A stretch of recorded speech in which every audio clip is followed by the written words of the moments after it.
crafters and paper artisans, it's Chandra with Stock and Stuff. I am here to share, I'm calling this a project share because it is a very detailed card.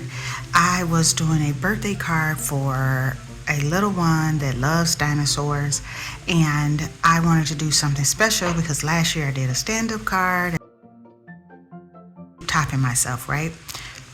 So I decided to do a waterfall card, and it does actually open up as well, and I stamped a sentiment and added some dinosaurs that I had SVGs on my computer.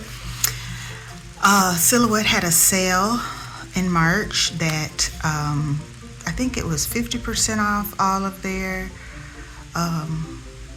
SVGs, and so I got this happy birthday dinosaur, and I got another one, but I couldn't quite get it to work, and so then I just reduced these dinosaurs into smaller sizes to fit.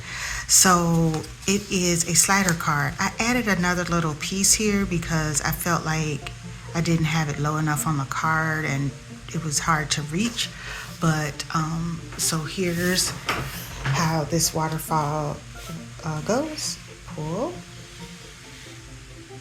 And then I stamped a sentiment instead of putting another design there. And there we go. So we got my happy birthday dinosaur on the front. I did do paper on both sides. In hindsight, I should have flipped that around so it's not upside down, but I live and learn.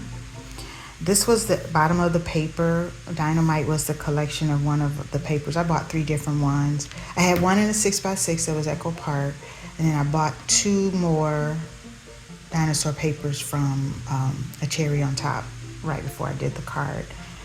And then I put his name there. And then I found this also on Silhouette. It says Toddlersaurus, and I just thought it was cute, and I just printed it on my printer and punched it out.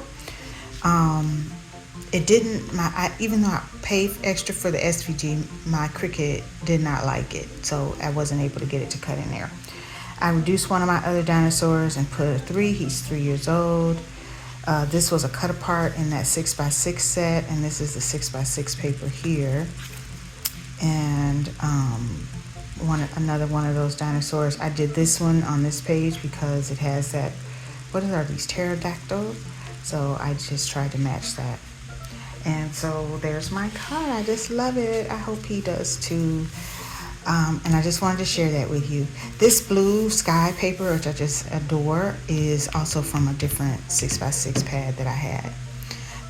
Thanks for watching. And oh, by the way, I will link. I used Sam Calcott's from the UK. I used her dimensions and directions, so I will link that below. But there's lots of waterfall cards on YouTube that you could learn how to do it. It wasn't too hard, but I did really have to pay attention. So thanks for watching. Have a great day.